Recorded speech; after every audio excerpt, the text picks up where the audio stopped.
To our channel. So today in this video, we are going to discuss about how to connect Notion AI with Slack for task summaries. So without wasting much of our time, let's get straight into the video.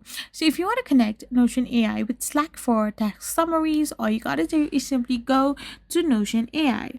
Once you're in your Notion AI, all you gotta do now is simply see for methods to simply get your Slack integrated in your Notion. So you need to simply download a thing called Notion AI connector for Slack.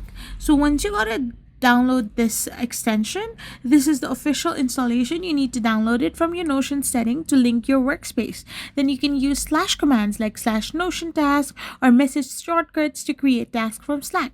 And finally, use Notion AI to summarize threads by questioning directly in Slack, leveraging the connector to find information across both platforms for action items and project updates. So this way you can simply do it. I hope you found this video helpful. So don't forget to hit that subscribe button and do give us a thumbs up. We will be back again with more informative videos. Thank you for watching and stay tuned for our next video. We will be back again really soon.